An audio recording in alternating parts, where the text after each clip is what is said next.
வங்கக்கடலில் உருவான ரீமல் புயல் வங்கதேசம் அருகே நேற்று நள்ளிரவு கரையை கடந்த நிலையில் மேற்கு வங்கம், அந்தமான் தீவுகள் உள்ளிட்ட பகுதிகளில் மழையால் கடுமையாக பாதிக்கப்பட்டுள்ளன.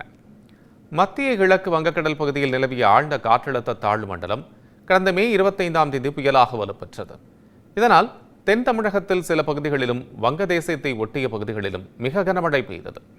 பின்னர் வடக்கு நோக்கி நகர்ந்து வங்கதேசத்தின் கேப்பபுராவுக்கு தென்மேற்கே சுமார் 260 கிலோமீட்டர் தொலைவிலும், மேற்கு வங்கத்தின் சாகர் தீவுக்கு தென்கிழக்கே சுமார் 280 கிலோமீட்டர் தொலைவிலும் நிலை கொண்டது. அதைத் தொடர்ந்து கேப்பபுராவுக்கும் சாகர் தீவுக்கும் இடையே நேற்று நள்ளிரவு 11 கிலோமீட்டர் வேகத்தில் புயல் கரையை கடந்தது.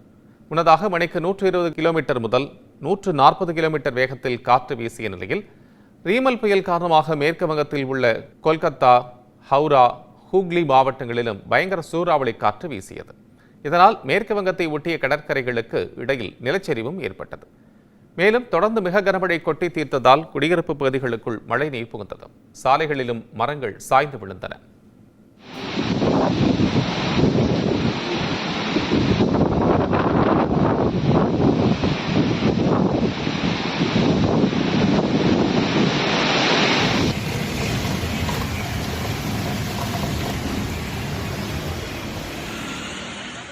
குறிப்பாக வடக்கு மற்றும் தெற்கு பர்கானாஸ், கொல்கத்தா, ஹவுரா, நாடியா உள்ளிட்ட பகுதிகளில் மழை வெளுத்து வாங்கியது.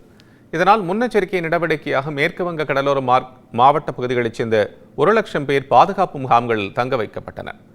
கடலோர கிராமங்களில் வீடுகளின் கூரைகள் பெயர்ந்து விழுந்தன. வங்கதேசத்தின் சிட்டகாங், மேற்கு வங்கத்தின் சுந்தரவன காடுகள் உள்ளிட்ட பகுதிகளில் திடீர் நிலச்சரிவு ஏற்பட்டது.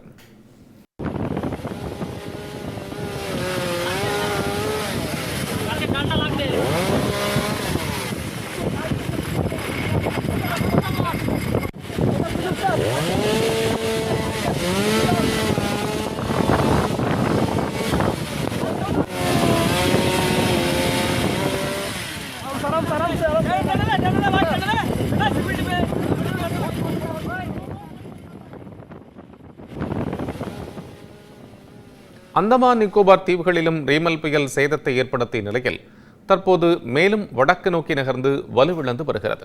இதனால் ஏற்பட்டிருக்கும் பாதிப்புகளை சீரமைக்கும் பணியில் தேசிய பேரிடர் மீட்புப் படையினர் தீவிரமாக ஈடுபட்டுள்ளனர்.